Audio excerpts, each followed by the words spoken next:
Today is November 17th, and we're going to make some mead. This is all of the supplies that you were going to need to make the mead, but not all of it today. So I'm just going to go through, give a rundown of the supplies you need. This is a 2-gallon must bucket, M-U-S-T, must bucket. This is, everything is going to go into this and create your must. This is a 1-gallon glass carboy with the top with the hole in it for your aerator. This is your aerator, which will go in the top of that hole eventually. You'll fill it with water up to the line. It allows the fermentation process to percolate out without any air going in. You want this to be as airtight as possible. This will also fit into the bung on the top of your must bucket. There's the bung, rubber bung, which creates an airtight seal. They also sell them individually, so if that one ever dry rots, you can buy a replacement for it. So all of your ingredients will go into here initially. You will need a sanitizer. We have Star San, which makes a little cap full of it. Just this little amount over here makes a whole gallon, and then we put it into a spray bottle sanitizer. We sanitize everything, and we do it repeatedly. We sanitize our counter, all of our buckets, our carboys, our measuring cups, everything inside and outside of our aerator, our hydrometer. When we use that, everything gets sanitized. Our hands, everything. If it accidentally touches something after we sanitize it, we re-sanitize it. So this will be your friend. Honey. We buy 1-gallon jugs of it at a local apiary. It's in more of a raw form. It will have some natural yeast that goes with it, which brings up the Campton tablets. We put one of these in there to kill the natural yeast. I've been told that the natural yeast is not good for you, can make you sick. So you put one of these in there and it kills it. However, we did make Freya's Torrar mead, and it had some of the natural fermentation process start. When we added in the yeast, we just added to it, and here I stand. So take that and do with it what you will. The yeast. We use a Lavlin D47. It is a 12% yeast. It yields 12%. However, do not strictly go by 12%. Yeast feeds off of sugar and needs the sugar to activate it. We have gotten anywhere from the 12% yeast a 14 to 15% yield, which means it's 28 to 30 proof on our mead, and that's fine. We did make an 18%. We didn't see that much of an increase in the alcohol percentage, so we just stick with the 12% D47 Lavlin. Raisins. I don't have any raisins right here right now, but raisins we take 25 raisins and we cut them in half, 50 pieces of raisins. They go into the must bucket with everything else, and it's just a slower timed release of the sugars. That's all they're in there for. The yeast is going to burn through your honey. Simple sugars is going to go through it really fast. You will have the sugars that are in your fruit. Those are also simple sugars. All you're doing is providing more sugars for the yeast to ferment on, which then produces your alcohol. The vanilla bean.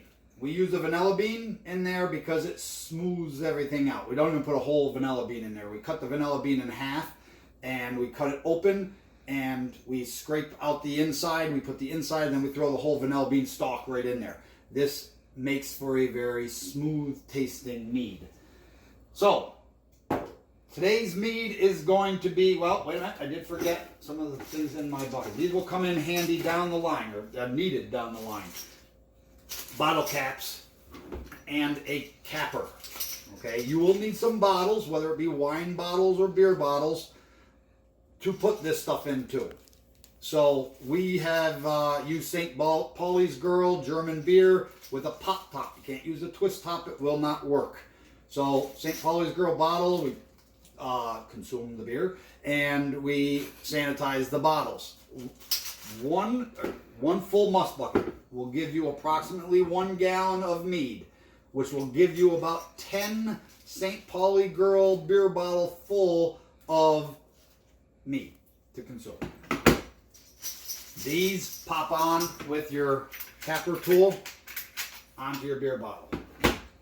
This is a spring-loaded device to fill your beer bottle. You put that in there, and the way this is designed, when you push down, the alcohol flows into it, and when you take this out of your beer bottle, then you displace enough of the alcohol so it drops down just enough where everything works fine and the equation is right.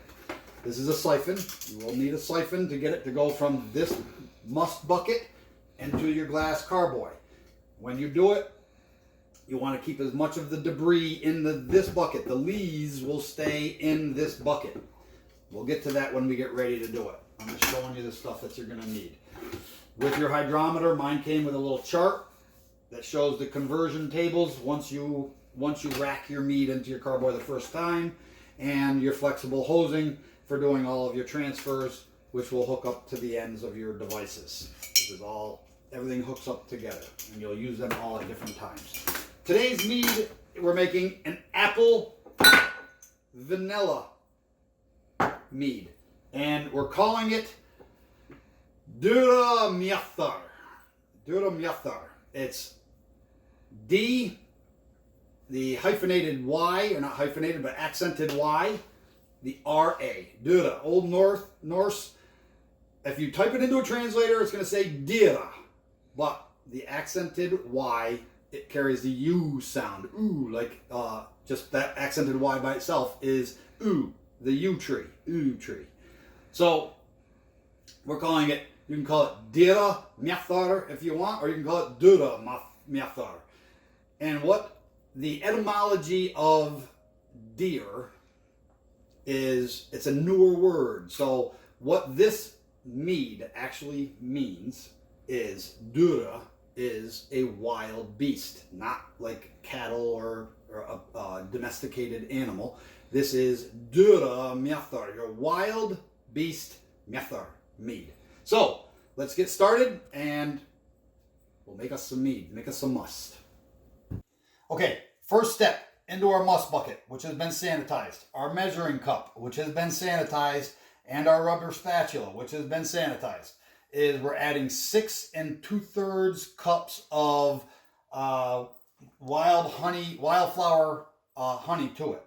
Now, there's a reason I put the honey in first, and I'm very meticulous about how much I measure out. If you don't scrape it down in between each time that you do a measurement on your honey, then you're not actually getting your 6 2/3 cups, which equals 5 pounds of honey. So there's a reason we put the honey in first, because that honey has to dissolve. You don't want it just to sit on the bottom of your must bucket. We're going to add a full gallon of water to this must bucket with our fruit and all that kind of stuff. The way I do that is I take 8 cups of hot water from here, dump it in, measure it out, 8 cups of hot water. So that way I stir it around real good and melt that honey. Then I put 7 more cups of cooler water with my fruit and all that in there. Now that doesn't equal a gallon. I keep 1 cup out, so it's a total of 16. But I keep 1 cup out, so that way tomorrow when I add in my yeast, I can dissolve my yeast into that 1 cup of warm water. So you'll have a total of 16 cups in here. But we need the hot water in here to melt that honey. That's the next step. And one thing I forgot to mention, when you clean this plastic must bucket, do not use something so abrasive that it's going to scratch the inside. You do not want any material to get gunked up, that's an official word, gunk, into those grooves and then give your mead a bad taste. You want this to be nice and smooth. If you notice any gouges in there, throw it away, get a new must bucket. Okay, I've got my 8 cups of hot water. You can see it's brought it up to about here. Okay, and I've stirred in that hot water, and it's pretty much dissolved my honey up. It's looking really good. This here is a Campton tablet. Kind of looks like aspirin. Take 2 spoons, which have been sanitized, both of them, and you want to crush that Campden tablet. So you just kind of go like this and crush that tablet. So you have a nice powder, and then that goes right into your must. And then you pretty much, you're done with your spoons. Mix that right in. Next, we'll slice in half our 15 raisins. Any raisins, we use brown raisins, and we'll put them in here, and then we're going to add our apples. So let's go ahead and do that. Okay, we're using a Macintosh apple. We looked for Empire, which we think are the best, but we couldn't find any. So we're using a Macintosh apple. We're not using anything overly sweet. These are our second favorite apple. So I'm going to cut these up and put them into our must bucket. I usually see that on videos. It's supposed to hit the cutting board and be a pile of apples, but that didn't work. Okay, that was one apple. We're shooting for 4 cups, at least 4 cups of apples. And the cutting board was sanitized. Both knives are sanitized. So throwing it up in the air and having it fall down as sliced pieces didn't work the way I see in those food videos. So we're doing it the old-fashioned way here.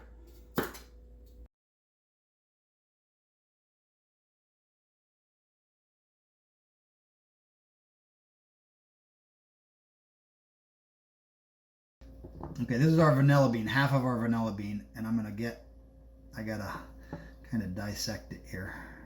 There we go.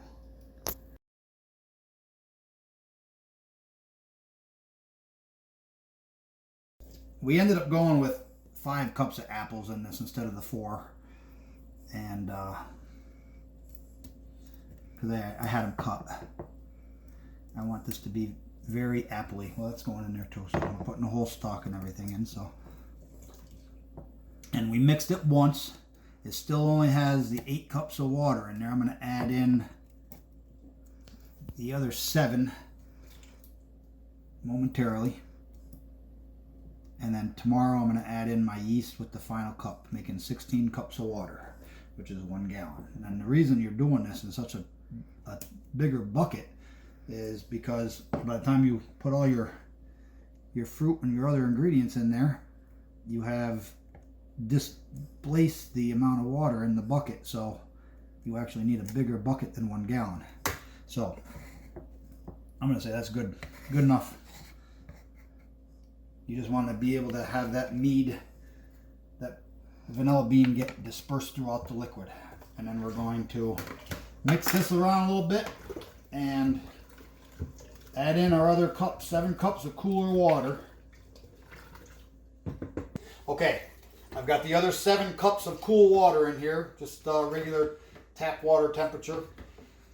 And what I'm doing now is I am not only mixing everything together, but I'm creating air bubbles on the inside.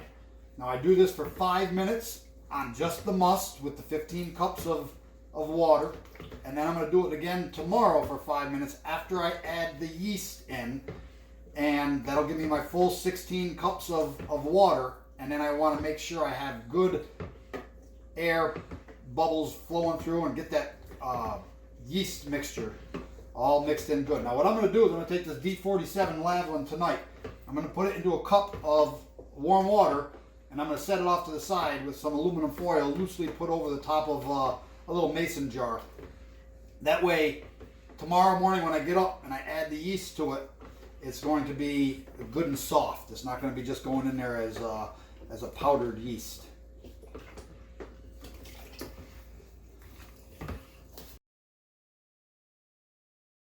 Okay, I took 1 cup of warm water and I put my yeast in. You only want warm water. You don't want hot because you don't want to kill your yeast.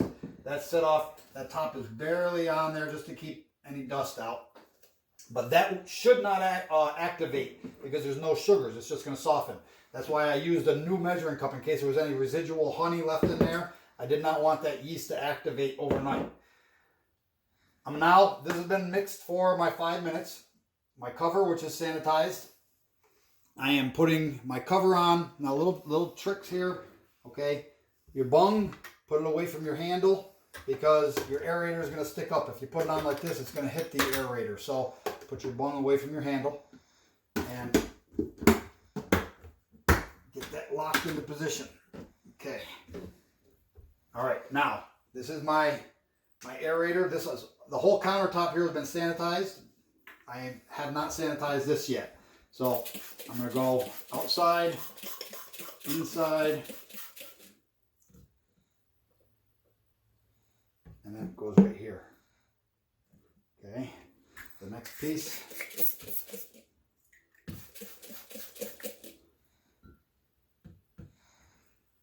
That goes on there. I have already sanitized this little measuring cup. Now there is a line on here. It's very difficult to see, but you want to fill that up. That little cap is going to float some, and that is where you're going to stop.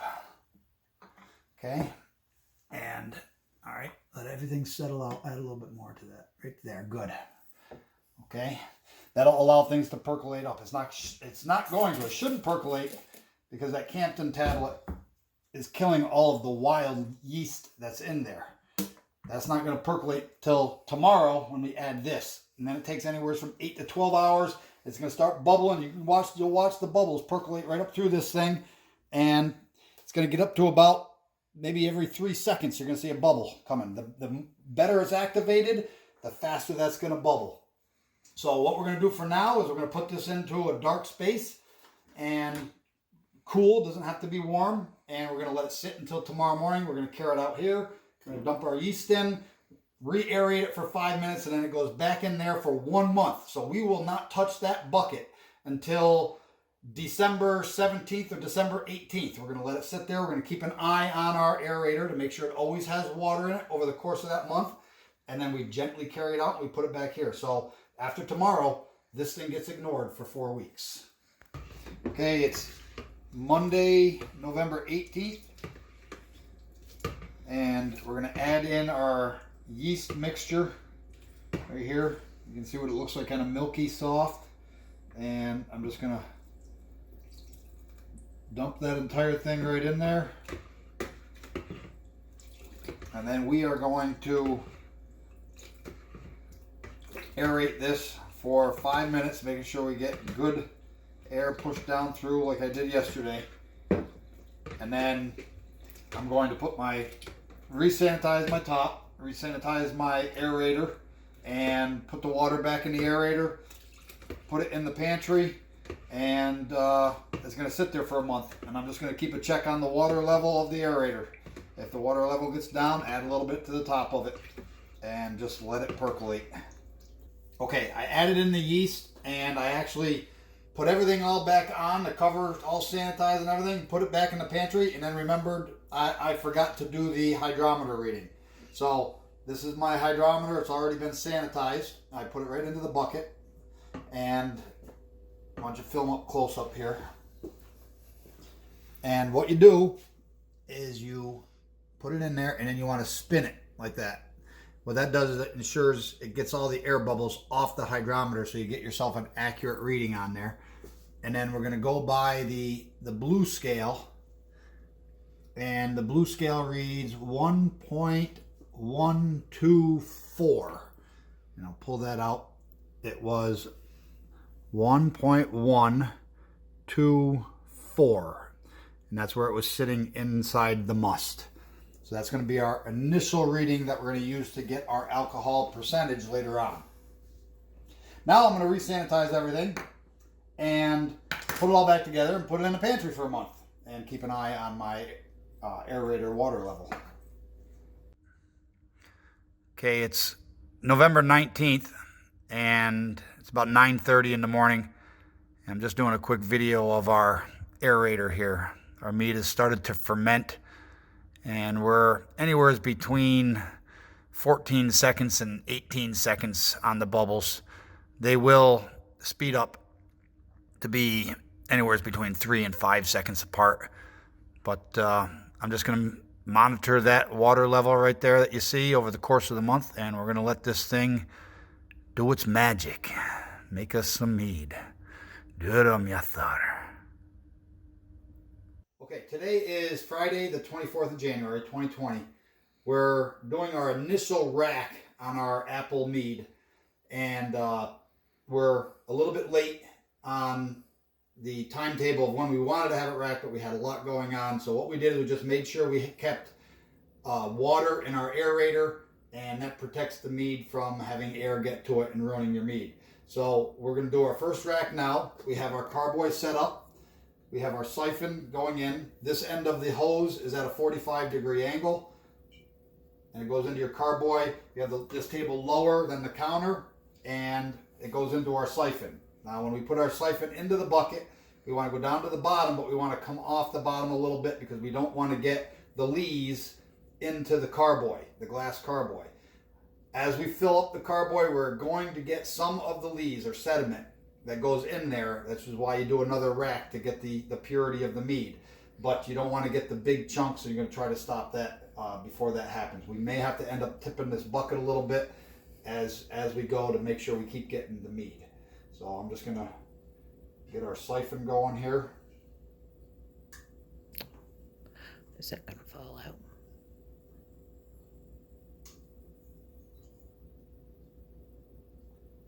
And we're flowing.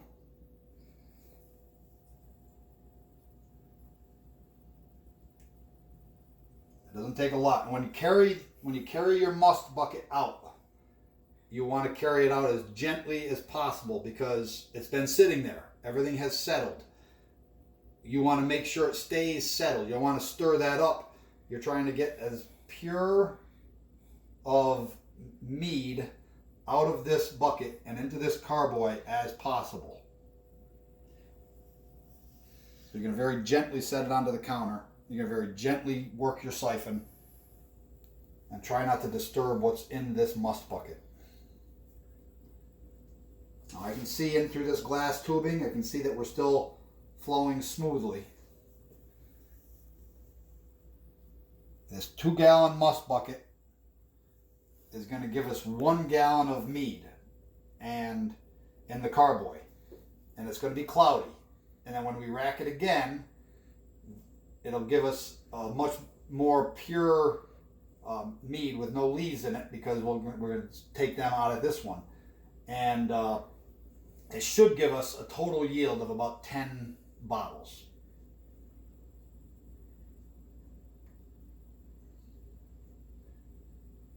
It's a little over half on the carboy. All right, I can start to see the black end of the siphon. Now this may give us more than a gallon into this carboy, which is why we stage a couple glasses. That way we can do a little pre-taste test as well and see how it's turning out. It's going to taste a little bit more bitter off with this first rack here because of the cloudiness does add a little bit of bitter taste to it. Okay, we've filled our carboy all the way up to the top with the mead from our must bucket. We'll show you what's in the must bucket left over in a minute. This is our hydrometer. This is going to give you our ending specific gravity. Now when you filled it up to the top, when we put that in there, it does have some overflow, but it's easier to read it with the mead all the way at the top. So that's why we do that. Put a rag underneath it, let it overflow. So once you put it in there, it's going to buoy, and then you want to spin it to get the air off of it. You want to make sure you get as accurate as a reading as possible. Now we use our wine scale. There's another scale on here called the beer scale, and we are at 1.018. That's our finished specific gravity. Now we'll compare that on our chart to our beginning specific gravity, and that's going to give us our alcohol content. Okay, we've done our calculations. On November 17th is when we made our Wild Beast Mead, a deer Miathar, and the percentage before fermentation came out to be, it was a 1.124 on our hydrometer. Today, after fermentation, it's 2.3 on our hydrometer. That's what 1.018 equals. We have a chart right here that came with the hydrometer, and it's got how to do the calculations on the back. What you do, according to the calculations, you take the 16.2% and the 2.3%, you subtract them. You got 13.9% alcohol content in this bottle, in this carboy of mead. 13.9, you multiply that by 2 to get your proof. So this mead right here, as it sits, is 27.8 proof mead. It will stay at that even after we rack it the next time. We have done the hydrometer at the different stages further in the process, and it never changes after this initial rack. This is what is left in the bottom of your must bucket. This is all the apple depleted of its nutrients and sugars. This was what was in the bottom of that siphon. You can see how it's got that little groove cut in it, and you just gently pull that up. Now we filled that carboy up, which we're going to put another airlock on there. We're going to set that away for hopefully only 3 to 4 weeks. Let the lees settle, and then we're going to rack it one more time into another carboy. After this became full, we were able to get 3 glasses. This was the first glass. So this is the closest in what's going to be in here to match. I'm going to try to pass my hand behind it. You can see how it's cloudy. That's how it's going to look after your first rack. Okay, that was the first glass. This is the second. And then I'm going to hold up the third. And this was the third. So it makes substantially more than 1 gallon. Now let me do it this way. You can see if one is more cloudy compared to the other. It looks like the bigger glass is even more cloudy because we were getting toward the bottom of the bucket more. So more of our lees, our sediment, got sucked up into it. But it'll have a bitter taste because of that lees. Actually that's pretty good. But anyway, skål, and this is our first rack of To Make Mead. Okay, today is Saturday, February 15th, and we've very gently carried our glass carboy of To Make Mead out to the counter. And you want to move these things very gently because you don't want to disturb the lees. You can see the lees are on the bottom right in here, settled. Now this is clarified quite a bit. I'll pass my hand behind it. We're going to rack it into another glass carboy, and we're going to see if it needs to settle some more or if it's ready to bottle. Okay, we've got everything sanitized. We've got our siphon, the hose inside and out. We've got our carboy washed and then sanitized. Now we're going to start the siphon process into this other carboy. I just want to explain something about the sanitizer. You will have some little residual bubbles that are in the carboy and in the tubing, things like that. It's fine. It doesn't hurt you. You want to try to get them out the best you can, but it's not going to hurt you if they're in there when you put the mead in. So we're going to very gently start the siphon process. You don't want to push the siphon down in too far to begin with because remember you're displacing the mead as you push down, and you don't want to have it overflow.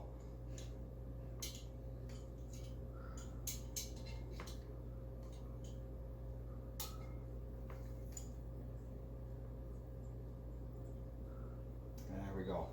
Now I put it on these silicone pot holders again because as it gets down there farther, we don't want to get the lees into the other carboy, but we do want to get as much of the clarified mead as possible. So I may have to tip this first carboy just slightly so I have more depth to what's remaining in the bottom of the carboy.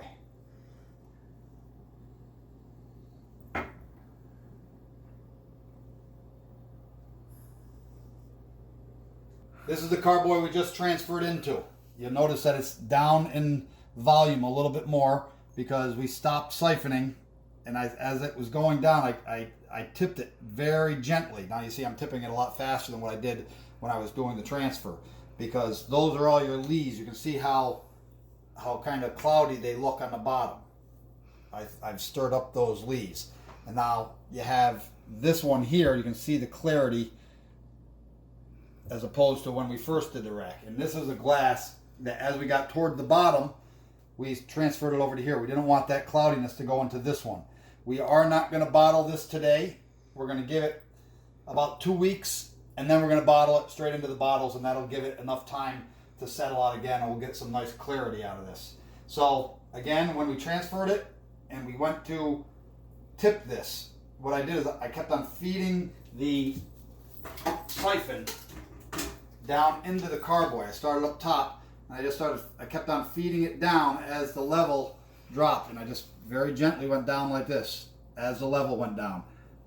And then as we got toward the bottom, I tipped it very gently, and I let the siphon come up to where it was the deepest, and I kept on feeding it down. When we got down toward the bottom, I was watching up in this area to see for the cloudiness of the mead. As soon as I saw a little bit of cloudiness, I broke the siphon and we transferred it into the glass. So we're going to put this away for 2 weeks. We've got our airlock rewashed, sanitized, put back in place with the water filled up. Remember, air is your enemy in here. You do have a little bit in here, but you want to keep out as much as possible. So that's all in place. We have already cheated and taken a sip of this, but I'm going to do another one on film. It is very good. In 2 weeks, we will have more. Okay, today is Saturday, February 29th, and we were going to do the second rack of Billie-Jo, and we opted to go straight into bottling because of the clarity.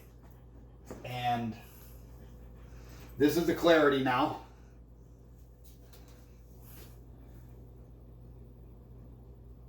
And this here is the last that came out of our carboy. So what's in the bottles is even more clear than that. We got a total yield of 9 bottles, and then those 2 little glasses right here from that 1 gallon carboy. As you can see, 9 bottles. All right, these are, the browns are gifts and the greens are ours. So 9 bottles, 1 gallon does not take you very far, especially if you start giving some away as gifts. Now I want to explain what we did when we bottled it. It's a 2-person job, so we had to bottle it first. What I did is I filled this up. Now this is an extra accessory if you want to get it. You put the mead in there after you rack it on your first rack from your must container into here. You can put some of the mead into here, and then you can put your hydrometer into there. I've already shown how to do that hydrometer, so you can buy this if you want. It's just an extra doodad. You don't really need it. But I filled this all the way up to the top with water.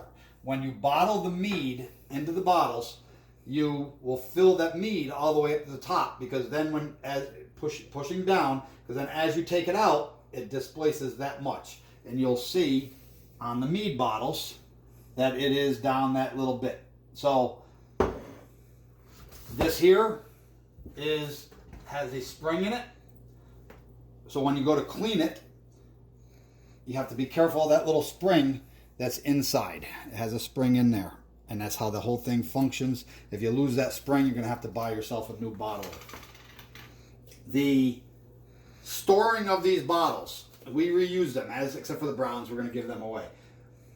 When you store them, we rinse them out, wash them out, and then sanitize them, and then we turn them upside down. That way when they're stored, they don't have a puddling of water on the bottom that will eventually mildew.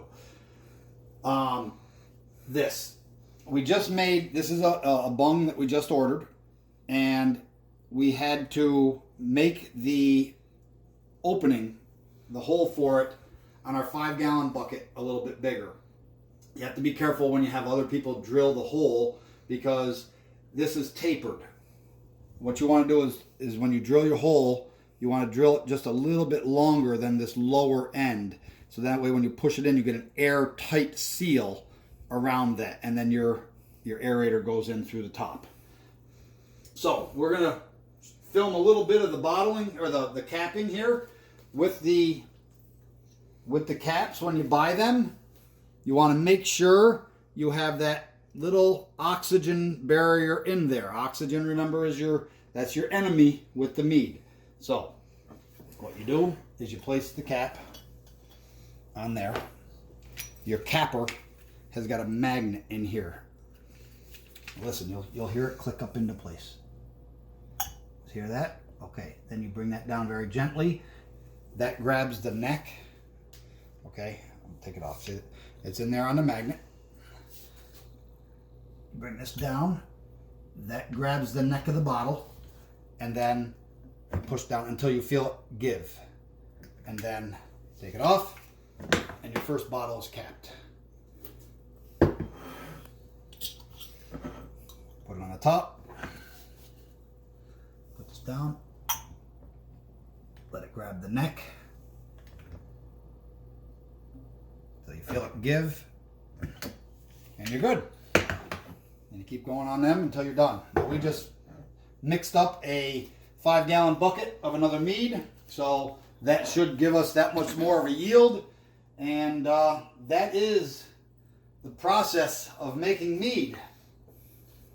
And this is To Make Mead.